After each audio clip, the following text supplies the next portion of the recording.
welcome to Pocket Watch Podcast. I'm Zach. Cruz. Jake. Fucking gay Jake came back this time. Yeah. Hey, gay Jake. I know you heard the switch up. Yeah. Yeah, there's a switch up because you're a guest at this point.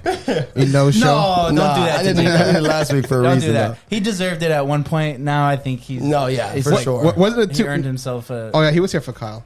I was here. Yeah, for sure. The only reason I wasn't here the last one before Kyle's, he caught COVID, and I was already in Orlando. Yeah. So it was one of those things where he called me. I was like, you know what, fuck that. I know my girls don't kill me. What's crazy Yeah. is I could have not tested, and then we could have had a Oh, yeah. guest. I would've Jacob, everybody. Yeah. And I wasn't bad. Like you saw. I mean, we did a whole episode. I don't know what episode. Yeah, that I'm was, sorry I but made like, you test. Yeah, you shouldn't make him test. But anyway, I could have just lied to my girl because I would have never known. it's like STDs, right? You don't know. If you don't.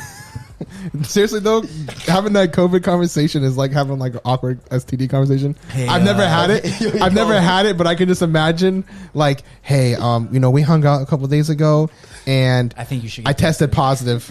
I think you should get tested. Like seriously, you only got to exchange a couple words, And then it's you're kind of mad, like, oh, what the fuck? You got me. He got me got me- sick. You got me positive now. Oh my god, I can't believe. I've been with my family. You should have been more. You should have been more careful. I've been with my family. You should have masked it up. I've been with my wife this whole time. That's crazy. All right. Anyways. Again, all right, Off welcome, guys. Another week of Pocket Watch Podcast. Thanks for tuning in. Thanks for listening. Like, share, comment, subscribe, whatever platform you're watching or looking at. Check us out on social media: Instagram, Facebook, LinkedIn. I don't know why we do Pinterest. LinkedIn. Not Pinterest. You won't find us on Pinterest. I saw Fucking Jacob Pinterest. I saw this guy write me, and it was one of the better promoters, like podcast promoters and stuff like that. Yeah. And he was he did some research on the podcast, and he did screenshots, and he's like, I feel like you should promote this or that, right? And it wasn't our podcast. It was Pocket Watch, the red and blue one. And I was like, yo, they haven't dropped an episode since July of last year, man. Oh, shit. That's not us. So I want to see what he comes up with now, just to see. Yeah, that's how much work interesting. he That's does. funny though. He kind of does like a little bit of like insight like that. You know how important it is to come up with a name? I feel like we put no effort into coming up with the name of this podcast. It was literally the first name that you put. Yeah, you brought like to there the was board. no like back and forth, nothing like that. And what's crazy is like what At the you same- start with is what you work with. The funniest thing though is at the same time that we were coming up with Pocket Watch Podcast, another company was coming up with Pocket Watch. Like right, and they started. Actually, we were recording before they were dropping. Yeah, I feel like the timestamps, but we just weren't dropping yet because And it's- our quality wasn't there. the way we use it is different, but it's a generic Yeah, name. yeah. And it's like fuck. Now Yeah, that I think yeah, about because it, they're like a football It's one. not as crazy Like as a sports one. we thought it would be. right. One's Pocket Watch, like they're both sport. One's is pool, Yeah. and then one is pocket, like football. Yeah. and then Yeah. we're talking about Like watch your Business. pockets, like Yeah. money, finances, and shit. which it's like and the thing about dropping episodes is like, I mean, we need. We sound stupid, but like we need a LLC for this shit to Yeah. start writing off some of this shit we're buying. We got 2 years to claim expenses. But we don't for have to worry purchasing. about copyright because technically, The name is different. yeah, like you're like the You got the our podcast feed on is there. the copyright. Yeah, You know what I'm saying? Like, yeah. I'm not really worried about copyright, but also if we LLC it, then it's like our like, business. And our I would name. be mad if there was another Pocket Watch podcast. There's a pocket watch. There's a Pocket Watch. But it's not a podcast. But there's a pocket watch that does a podcast. With P- but they're PWP. not. They don't have the name podcast in I their know. name. Anyways, let's move on, guys. Sorry about that. You're stuck with Pocket Watch podcast. Pocket watch podcast. Remember that. That's it, motherfuckers. At the end, podcast. Don't forget. So let's get into it. Turn it down for dramatic effect. All right, guys. It's dead already. All right. So I'm sorry. I saw this thing, and it's so funny because it's funny how life works. Because I had like a kind of like a review thing at work, and Are we getting into it like that? no, Okay. no, not too heavy. But like that's when I talk my shit. That's when I like push back. You don't hear nothing from me all year. Until that time. That's when I'm kind of like not myself because I gotta get myself mentally ready for Your those manager's moments. gonna be like, she's gonna sit in the office when you left. She's like, I'm listening to this week's podcast. Do it. No, it's great. It's fun. She'll love this. Shout She'll out love to this. Cruz's manager. Hi. She'll love this. How topic. are you? No, but so it's funny because like I did, the business thing, the negotiating thing. Like it's just we talked about different things. Yeah. But it's funny coming through. Like even if you do any type of negotiation, right? And then this is funny how life works. and then you're looking at freaking topics for your podcast and stuff like that. Yeah. And then I see this article, and it says, "A rude awakening ahead for young employees." I was like, oh, okay. Let's see what's going on here. I just definitely tested the waters today. That was fun. I test the waters all the time. But it says, in the article, it says a recession will hand the bargaining power to their bosses. Meaning, like, this person that's writing this thinks that the job market, and we're kind of mainly talking about the corporate job market and stuff, but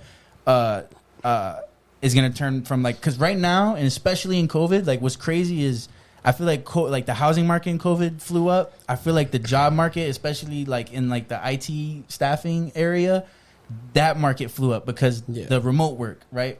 And we talk about it all the time. Well, and people are more eligible for that remote work in most companies. Like, I bet you, like, even like my current position, if I looked at like all the job opportunities, 90 to 85% are remote. 85% to 90% are remote.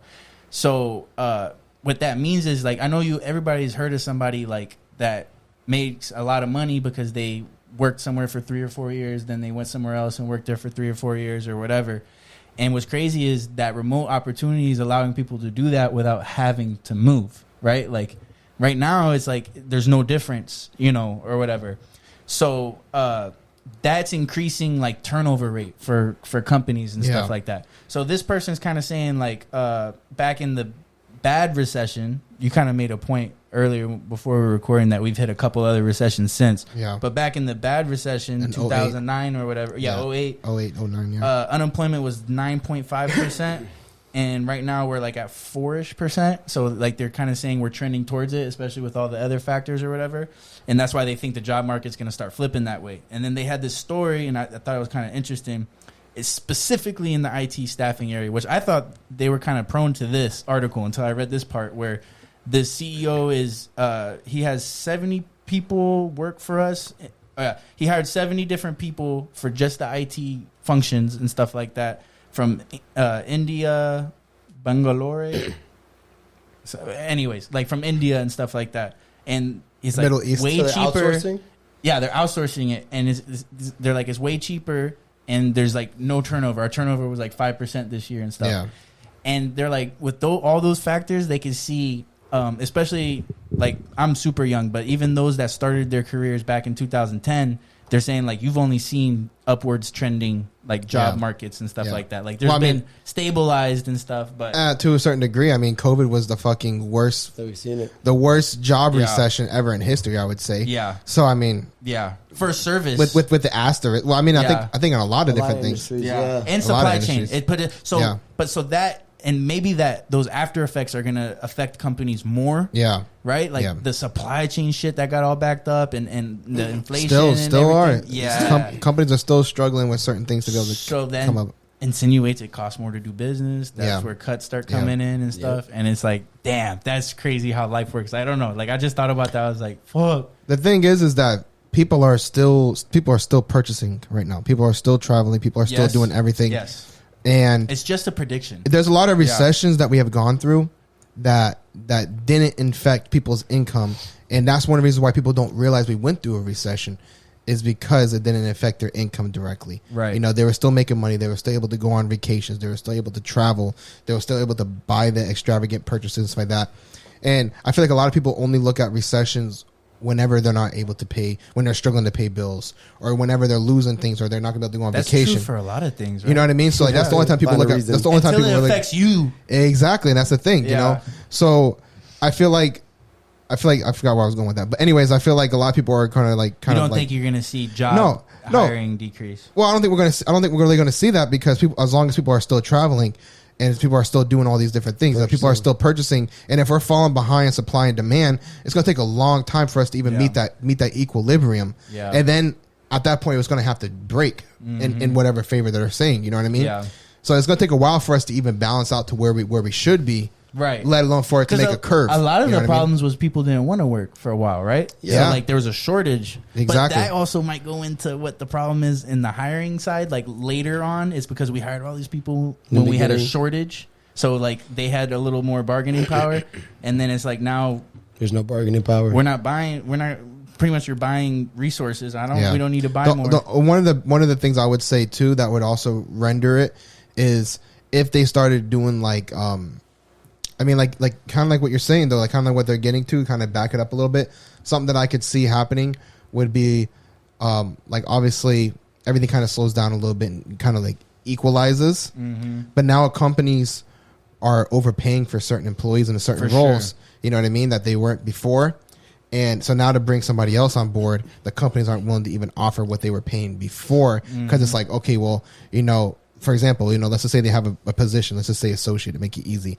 And then the majority of people that are in the associate position are making 60 just because of what they had to do. I'm just throwing random numbers to make it easy. So let's say they're at 60, but ideally the company should be like at 45 for that position with the current market. So that means that for them to bring the balance up, anybody that's going to be new to come in, they're going to have to give them 30, 35 to kind of bring that balance down. Maybe you know or the average down. Or that's the argument against raising minimum wage. There, where it's like, no, you just raised the standard. You can't hire somebody for half the wage, you know, and just to balance out when their peer is doubling their salary. And that's another thing. Imagine if Florida would have, I mean, our minimum wage here is $10, but nobody hires at $10. You know, everybody hires, like all the 15, fast food places are hiring. I've seen fast food places hiring at 16. Right. Gas stations hiring at 16. Wawa.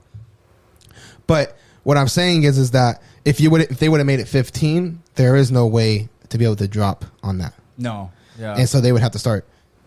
So inflation, like right now we're feeling a pay raise from inflation, right? Mm-hmm. So pays are going up. People are making more money than they have in a lot of time, you know. Is it on par with the rate of inflation? No. But people are making more money. Mm-hmm. But now, like if the market starts deflating, right? If we would have bumped up the pay raise to 15, there is no room for deflated cost of employees, you know, of what's it called, of wages. You know what I mean? You can't deflate that, and that would cause issues for companies too. And I think there's a little bit of that going on just from the shortage of people wanting to work back during COVID. But I also I wonder because what was interesting is like the remote work. And to Zach's point, real quick, there's another article that's saying U.S. hiring demand remains strong this month, right? Okay. Or in June. So it remains strong. So you're not seeing hiring trends going down yet with all that said. But I do wonder, with the remote work aspect now, while the remote work, I seen it. It's allowing people to get paid like they've never been before because they can move and they can change positions or whatever, or charge a premium for being in-house and not being remote and stuff like that.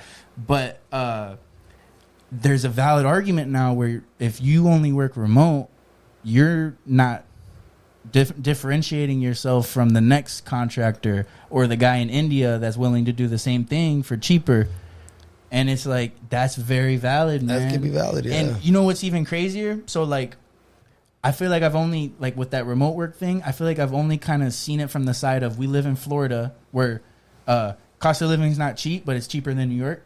And you hear about all these companies in New York giving offers to people out here. Yeah. And a big part of that, I feel like, is got to be if I could, what is the pay for that same position in New York? You know what I mean? And what if they're giving you the minimum of what they would give somebody that was living in New York or something like that? You can go somewhere way cheaper. And that's one of the... If I pay this guy in Texas, you know what I mean? And that's one of the things that remote work is definitely going to change the work environment is because of the pay.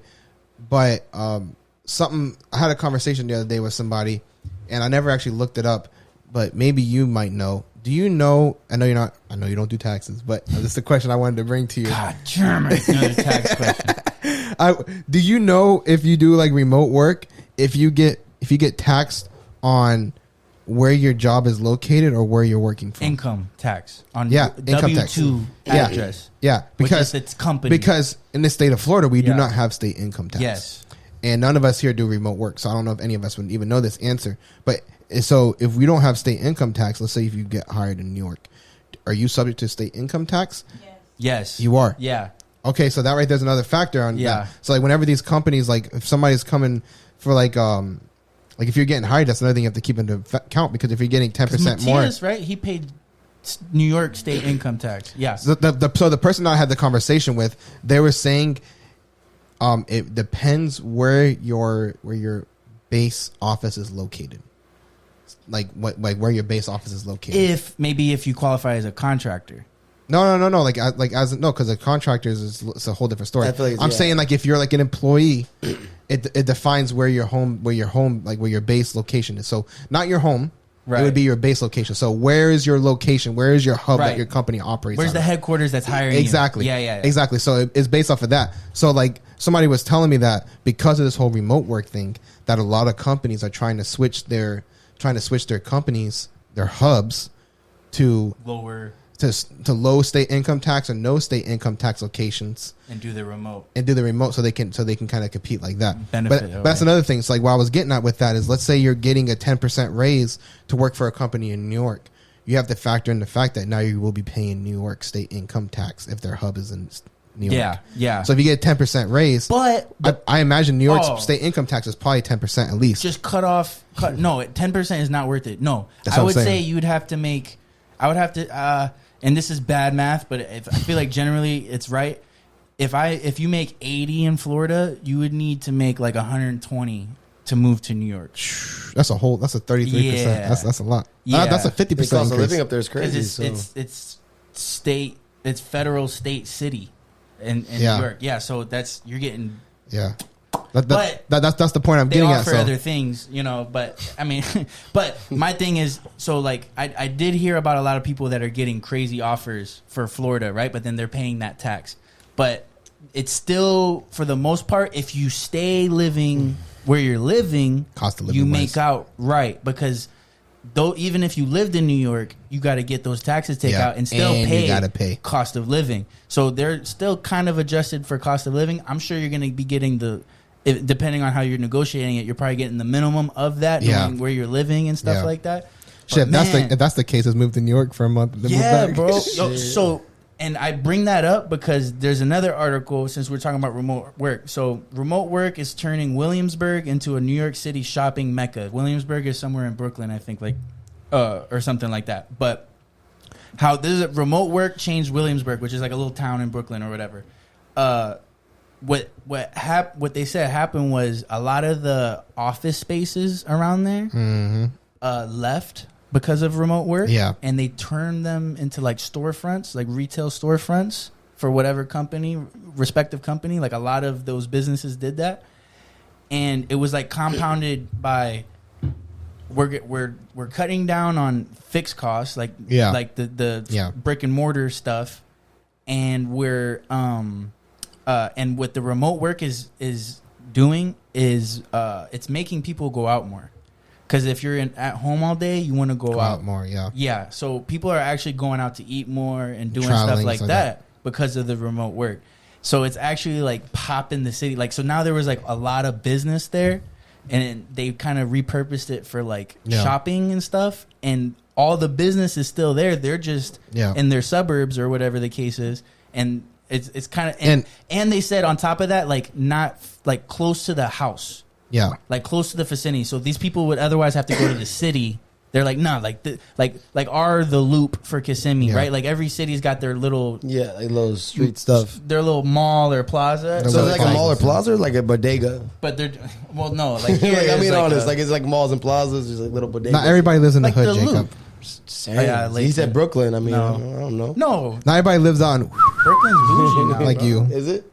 But and on top of that, I can't imagine what people in the business world in New York are kind of talking about, like, and more of like upper management people talking about, we got to hire these people in these cheap states, because like even if I give this kid 120 or something like that, that's way less than what I'd really have to pay that position if they lived here or whatever. I feel like that'd be like a triple benefit right there, bro. Yeah. That's really interesting. It's going to be, honestly, the market could go anywhere, but like I was saying, like when we first started this, was that as long as people are continuing to travel, people are continually spending money, we're not going to have a job recession.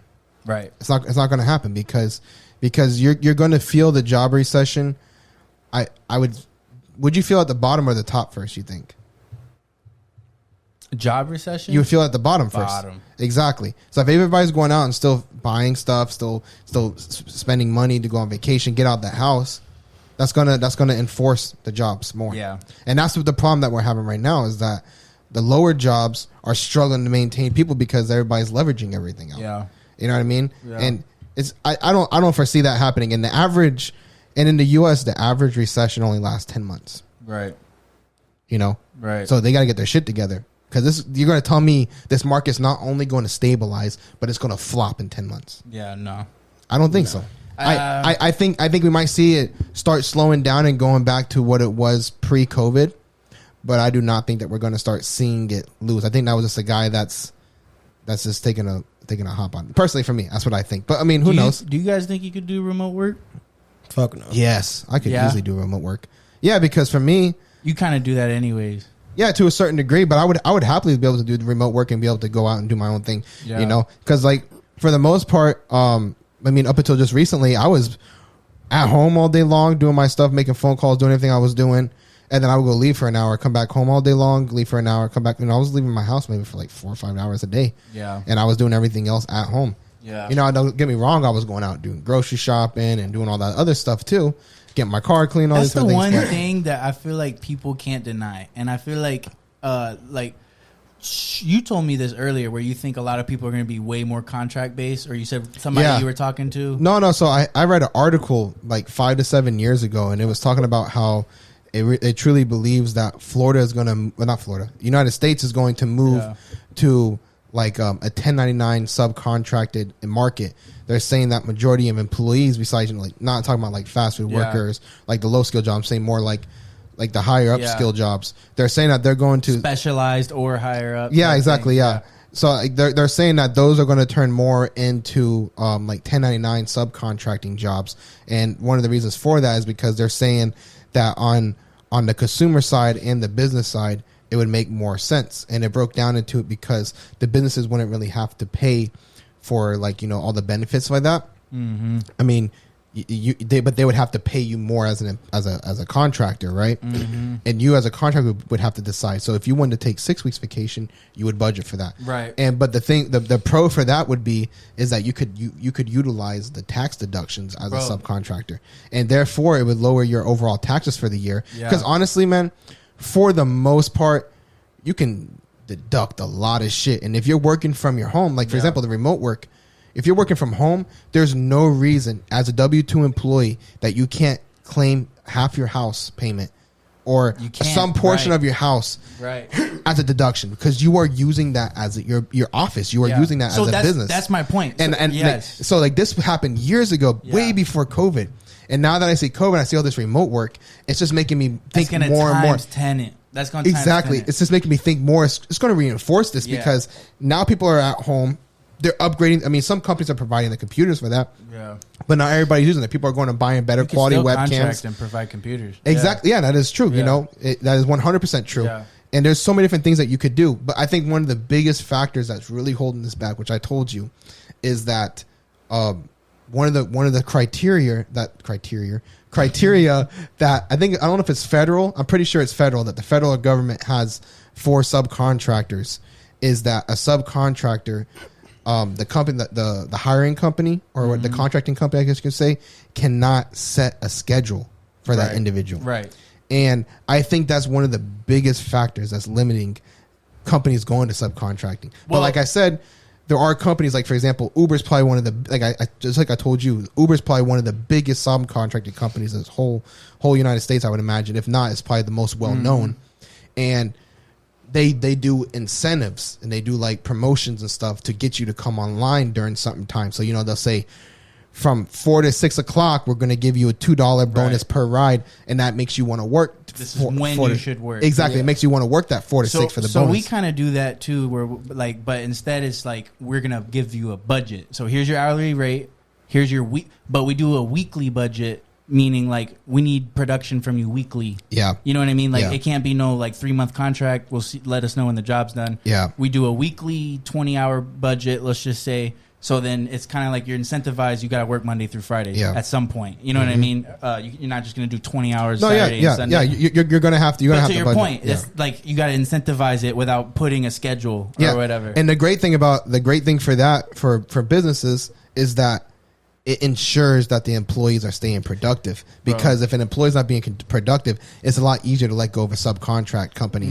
It's easier to let go of a contractor than it is to let go of like an employee. Yes. There's labor laws and there's so many different stipulations. Forward. Yeah, I'll take it a step forward because I was just about to say before we got into that was you can't deny, like if you were a business owner, right? Yeah. The last thing you want to do is have somebody work remote for you sometimes, right? Depending on what your business is, because you can't deny people are going to be doing like what you were saying. Yeah. Going to get groceries, doing some laundry, like they're going to fucking do it. We've already seen it, and that's why all these companies now are making you have to move the mouse every 4 minutes or every 2 minutes. They got different things for that. And if you don't, then it takes a picture of your webcam or something like that. And like there's people are fighting it now, and they're getting like applications where it moves your mouse slowly across the screen.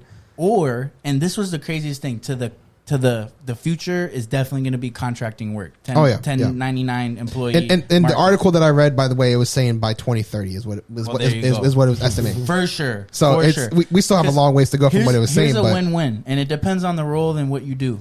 But I've seen somebody, right, that let's just say you're at $30 an hour, right? Mm-hmm. And what happened was they came to an agreement to contract my work. So I'm gonna stop being your W-2 employee. We're gonna contract the work, and our company was kind of like, all right, well we'll pay you this rate because now you got to compare to other contract rates, right? And those things are fucking high, like $150 an hour, this and that. It's so much different because you don't. I mean, you might understand because you're an accountant, but companies per employee, if you're paying, that's why one of the reasons why staffing companies make so much money off of employees is because it costs a lot of money to keep an employee. Yeah. You got paid vacation. Yeah. All the programs for like all benefits. Those added costs, they were able to double her pay but cut her hours in half. So here's your 20 hours, but we'll double your pay. Yeah. And you don't have to meet any quota because we're contracting you. Exactly. And at the end of the day, they're technically paying the same, but they're cutting all those benefits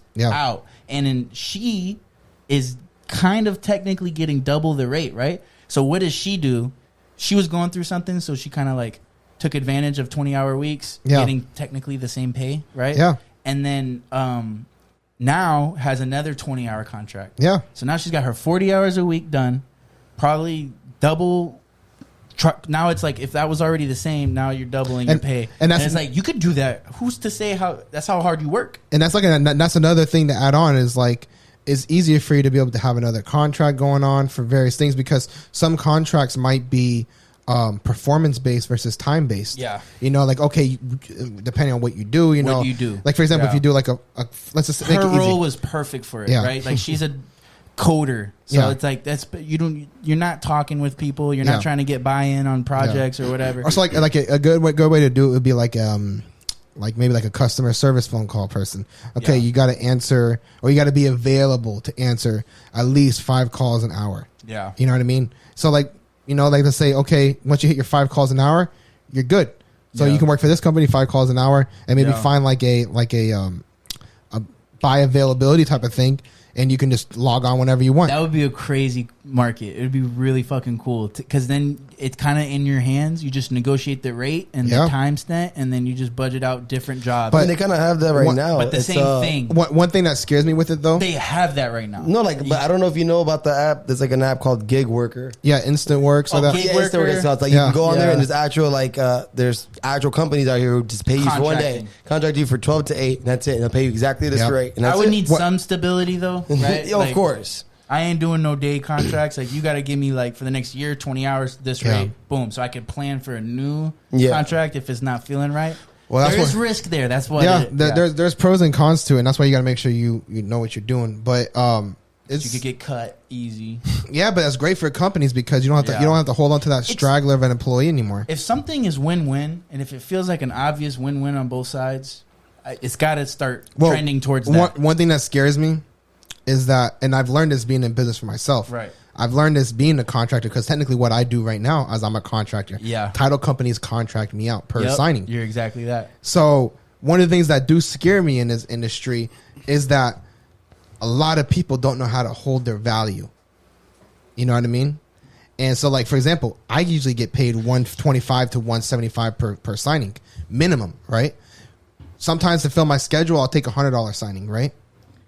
There's motherfuckers that are out here doing the same exact signings I'm doing for $50 and $65. Yeah, that's a good point. And it's crazy to me because it's like at that point, I mean, you're making $20 an hour.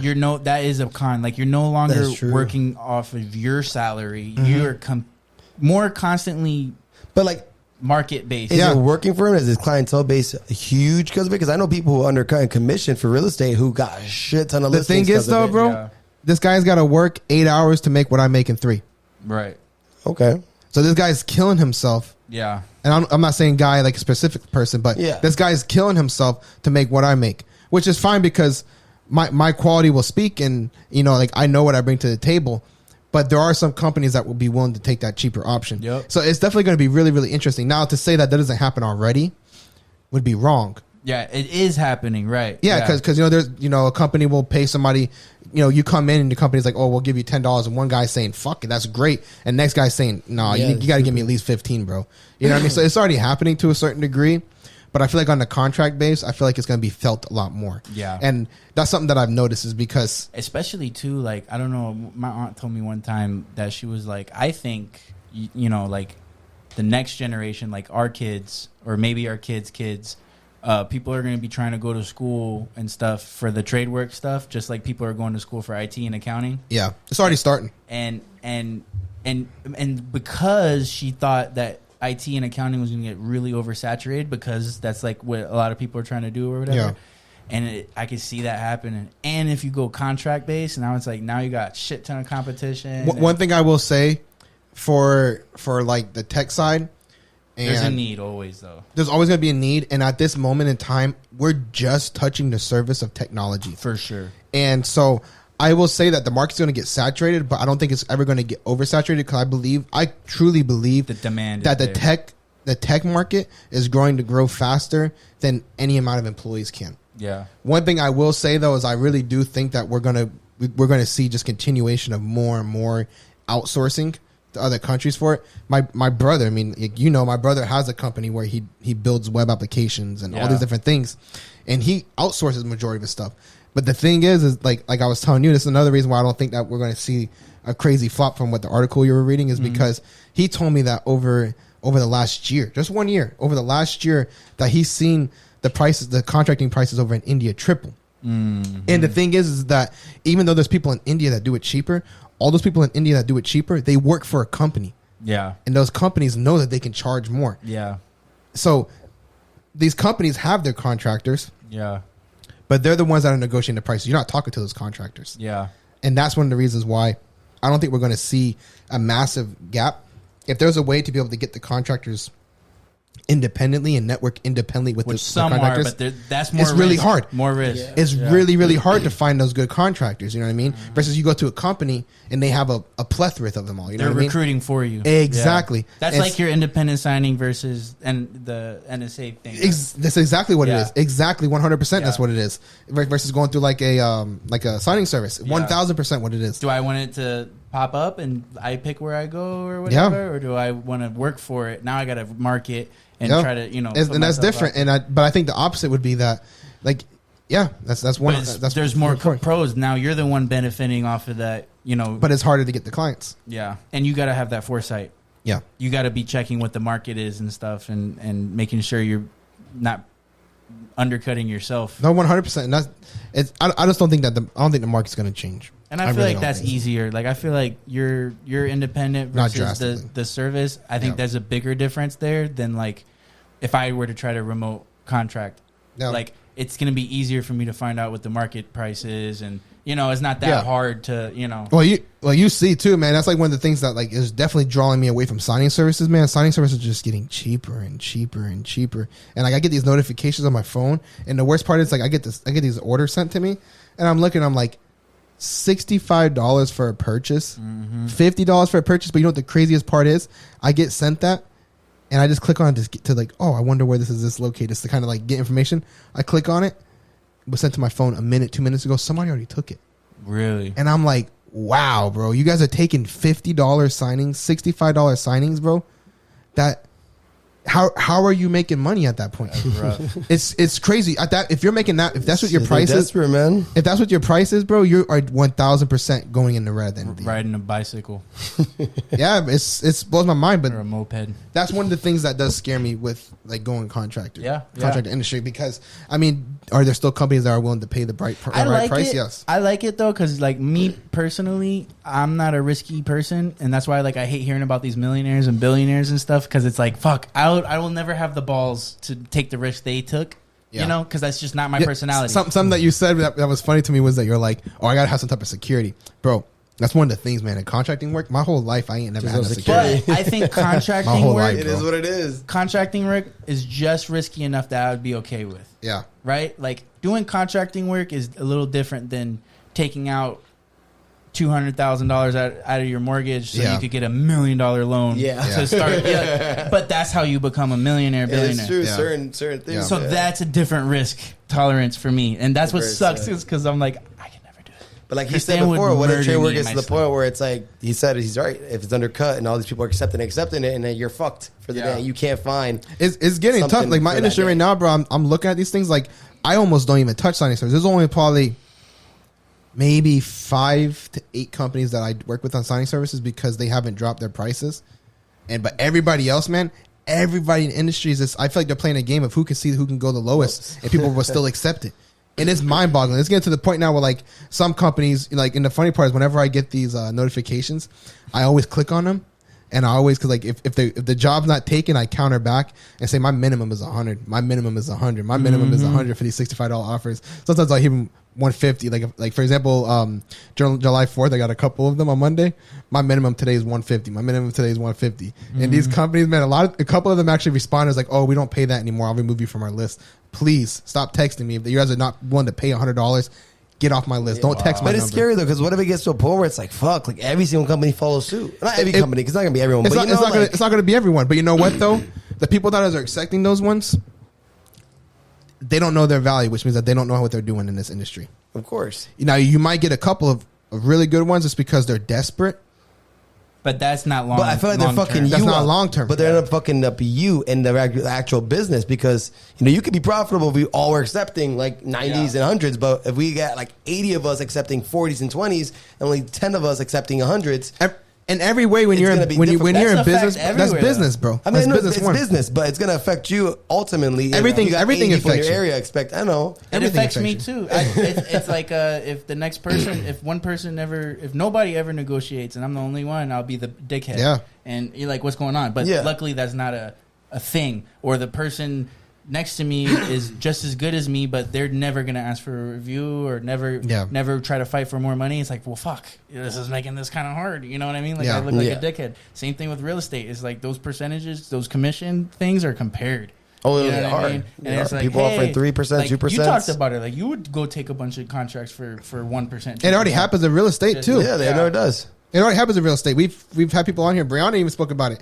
If you have a listing and you're not paying what she hated that question too, and now I kind of realize why. If you have a listing and they're not willing to pay a certain percentage, they won't even show that your property to their clients because they're not going to pay me what I need to get paid. Oh, for sure. People hate, for sure. I don't even waste my time showing you shit. Exactly, and that's the thing. For anything less than 2%, 2.5%. Exactly, and that's the thing though. You know what I mean? It's like hard, so, though. it's undercut. It's hard though because there is an argument. Get that clientele up and then hit them with the percentage later. Yeah, exactly. Because you know what, you can get that 1.5%, but since not many people are showing that house, you might be able to get it on the market. Mm-hmm. Yeah, might be able to get with the interest price. rates going up. And but then we got that. That's where the recession hits, and we got the interest rates. So now we got less people in the market like they used to be. Let me tell you what, man. I spoke about it. I spoke about it last episode. It's not slowing down. But what type of consumers that are buying is slowing down? Yes, but there's a lot of slowing down on the selling side as well. Like the selling isn't as hot as it was. Like the buy side's still there for investors and motherfucking developers are still out here. Trust me, the buy side's still hot for investors mainly and conventional people. But FHAs, USDAs, we're not seeing much of those that much. But More so on the selling side, which, you know, where a lot of us are looking at, it's slowing down. Because realistically, those investment companies buying up houses, there's only 1 or 2 realtors benefiting off that, and because they're in with them. You know what I mean? Some investment companies don't even use realtors. Because they are a realtor, they have one in house and it just slaps their name on it. Someone's in bed with a realtor usually with them. Exactly. They just slap their name on it and they just call it a day and they consume it themselves. Yep. Let's wrap it up. Let's do it. Weekly success and failure. Oh my God. I gotta start thinking of these, bro. Huh? I ain't gonna lie, this is a hard topic for me. You want to do what? Trivia? Okay, we can do trivia. All right, we're going to do a quick trivia so Kristan doesn't get mad at me. Let us know if you like trivia. We'll do more trivia. Wait, trivia? That's like pop culture questions. It's like work stuff. Alright. It's like work stuff? Oh, so it's trivia. Okay, I thought it was going to be like opinion based. We're like I guess different I give us a industries. little snippet. So it's funny. Okay. Let's do 2. Should we give her a mic so they can hear what they Yeah, Yes. go ahead and just talk on the mic real quick. you got I mean, you know, that'd be here. That'd be easy. There you go. Oh, yeah, too late. All right. Oh, this is like my favorite category. Jacob's like, I don't have to answer Me that. and Which him are gonna- global company allows employees to bring their dogs to work? Oh, Google. Yeah, I was probably say Google too, but I'm not gonna go with the same one No. as you. I'm gonna go with something different. I clean when I was doing that Janet Global- King franchise. There's a place on Sand Lake that every office has a dog bed. Which Global company. global company? Yeah. That's there. Thank you. I would think Google too. I'm gonna say something else differently, just so I don't agree with you guys, but that's what I think too. I'm trying to think of what other global companies said there would Google? be. Google. Okay, Don't say Apple. Ooh, I'll say no, not gonna be Apple. I would think Google, but I'm not gonna say it. I'm trying to think of who else has really good work cultures. Chew. I mean, Oh, that's you said Chew. Chew. That's a good one. Actual dog company. That is good. It's wrong because You guys are all wrong. Hold on, give me a second. Let me think. Zach didn't guess. No, let me think. Trying to think of like companies that would have like good work environments. Global company has to be massive company. Come on. You guys, I don't even know You that, guys man. need to get this. If you guys don't get this, I'm going to be mad. PetSmart. Not global. It- Global. A I don't even global think company Chew's global. that has nothing to do with pets. What are some Nothing big? What to are do some with big pets. global companies?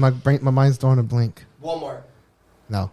So we got Twitter, They're not bringing dogs there. Google. What is other big global companies? Amazon. Yes! Yeah, Amazon. Finally! Yeah, Good Amazon. job, Jacob. Amazon. Yeah, Amazon. That's a good one. Yeah. I couldn't think of any other global companies. I was struggling. All right, another one. All right. Office workers tend to swear more at the office than at home. True or false? Ooh. True. False. I have no idea. I know I've worked in the office. So I'm just gonna say false. True. Yeah. Really? That's funny. That's where they get their shit. I would never ever in my life cuss more at work than I would. It's venting. Yeah. It's venting. I would never cuss more at work than And at if you home. think about it, like you're talking to other adults in whichever way, and then when you go home, a lot of people have kids and shit, so they're not really talking that way. If you take it from the warehouse level to even like cubicle level, I'm That's sure funny. that's when people are like, That's funny. I didn't even think about that. All right. At what age did Bill Gates become a billionaire? Bill Gates, Billionaire? a billionaire. I would say wasn't it like 20, no 45. billionaire. I don't know. I'm just gonna say 35. What was it? 35. What was yours? Well, I'm going to do 38 now. What was yours? 40. I don't know. Less. 29. 30. 25.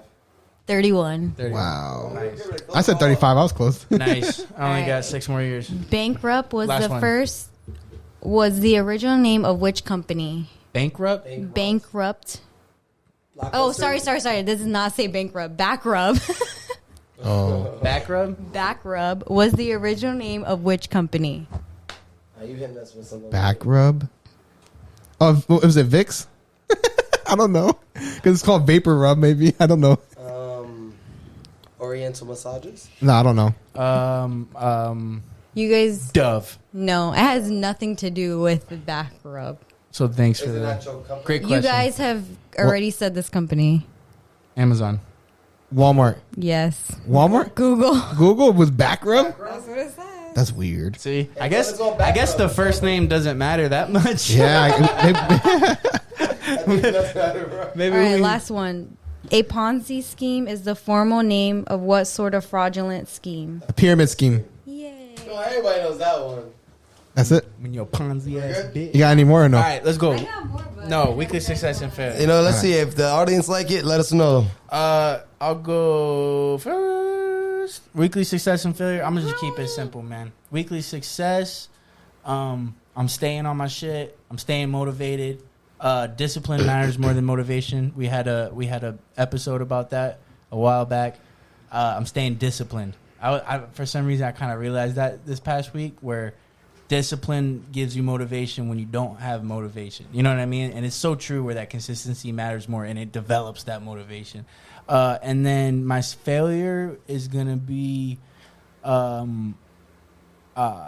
working on being grateful. I gotta keep that balance. I haven't been really balanced in that. I'm always hungry, which is good, but I gotta keep working on being grateful.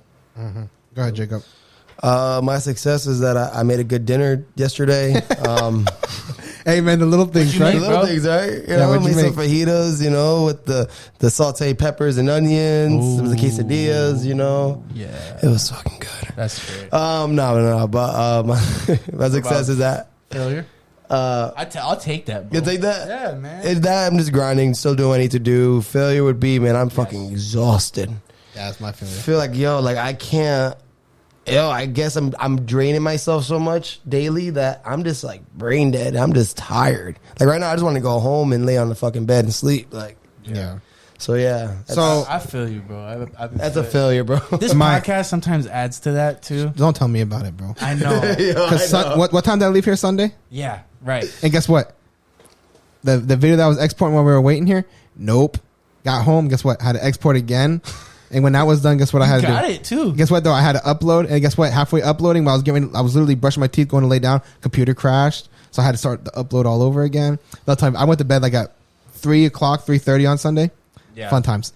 Anyways, so for the podcast, it does though, bro. Like I think we all kind of like. I was talking to Christina about it yesterday, where she was just kind of like, you're constantly going. Like it's always a fuck. And then even your leisure, you're trying to fit in friend time. Yeah. Right. And it's like, but and the podcast is like, in addition, it's like, no, like we're gonna go nights. You know, like this is a Wednesday. You know, we're putting on a Wednesday. I was literally planning on writing you on Monday and being like, "Yo, this week we need to double up. I need to get 1 week ahead." And then you wrote me and I was like, "Yo, can we just do Wednesday?" And I'm like, all right, 1 more week. I'm good. I'm happy with Wednesday though. Wednesday gives me plenty of time to get. I do like to double it up though, because we could miss 1 week essentially, and we all can relax. Yeah, the whole point of doubling up is I don't have to kill myself on Saturday and Sunday to try to get the episode. You know, one time. You know, next weekend triple up. But we got to get double up because we haven't been doubled up for a long time. We've been procrastinating. Next Sunday we'll barbecue and we'll get some guests. There you go. We'll get some guests over. You know? Oh yes. Fuck, yo, we're screwed. Yo, y'all gonna get like the boys these next couple of weeks, but then we're gonna plan something special. Yeah, we'll get something good. That's we're just funny. gonna take the week off before I have to leave, and then that's funny. Anyway, so back to you, Zach. My weekly success and failure kind of tie into each other. We gotta stop talking whenever before I go because I'll be forgetting my shit. But my failure is that like that. So for like the last, I don't know, man, couple months or so, I just been killing myself, man. It's like working a lot, which is it's a pro because I have things I'm trying to get done. But I was definitely burnt out this week. I just felt burnt out this week, and I just felt right now I'm just feeling like lack of motivation. I just feel like burned out, man. You know what I mean? Like I just want to. I'm just like, you know, at this point I'm just like I just want to throw everything down and just say fuck all this shit, fuck this bullshit. And just fucking go to sleep. That's it. But so that's kind of like my failure, just because I feel like I've been burning myself out, and I feel like it's just gonna happen because of what I'm trying to do and where I have to get to. It's just kind of something that's gonna have to go through. But like my failure is that I feel like I could have maybe mitigated a little bit with the burning out, maybe somehow kind of like helped it a little bit. But my success is that this week I've kind of taken it a lot easier this week than what I have been. So that's like success. But I've also been tearing myself down, taking this week easy. So it's kind of one of those downsides, man. I was talking with Christina about that too. I feel like sometimes it's not always that. Sometimes it's hormones. Yeah. Sometimes it's a lot of those things. It's maybe family stuff that's just, even though you're staying strong, it's wearing down on you or something. But sometimes I do feel like when I wake up to go to work, like I am like I'm not so. It's never a source of my like tiredness or something. Like I'm like ready to go mentally, and do some shit and send some shit and make an impact, right? And it's because I apply some of my purpose to my job or my career, like in life. Like it's like I want to be a solution person and I want to, you know, do things that I never thought I could or something like that. But that's the purpose of life that I apply to my job or career and stuff, and that helps me sometimes. Where so much so that I'll realize very quickly the things I don't have purpose in that I spend a lot of time on. This podcast is a reason where it's like, oh, like I have to have some purpose with it. You know what I mean? Like a goal with it, and then it makes it different. It feels less like I actually most of the time I look at like the podcast as like a kind of like a relaxation type of thing, kind of like like a distraction, a distraction of freedom from things. Get your shit off. Vent. Even though it does take my time, and though it does sometimes cause frustration for me, it's still a way for me to kind of like escape, I guess you can kind of say. And that's what I'm trying to tell my girl, because she's like, whenever it's like I'm stressing at night because the fucking video's not working or some shit, she's like, still don't understand why you still do this shit. I'm like, like this is my escape, and she's like this helps me escape, and she's like, okay, so why the fuck are you like so pissed off and so irritated? I'm like, because not everything's perfect. Shut the fuck up. You're making it worse.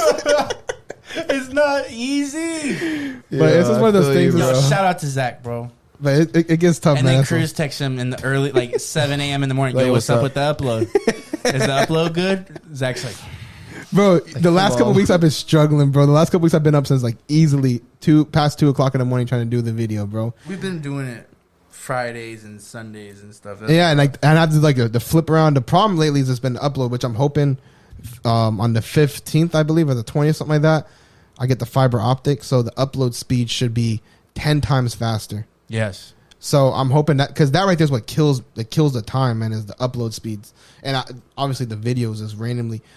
Yeah. I would take the exact same file and export it 4 times, and the 4th time it works correctly. And then the other 3 times it's just not working. I don't know what the fuck's the problem. If somebody knows how to solve a problem. Well, the problem is that Adobe updated. They did like an update. And I don't know what the fuck they fucked up on that update. Because since they did that update, that shit is not exporting right. I'm getting pissed. Adobe, if you're listening, fuck you. Switch it back. But anyways, I'm done venting. All right, we're out. All right, Pocket Watch out, guys. Pocket Watch out.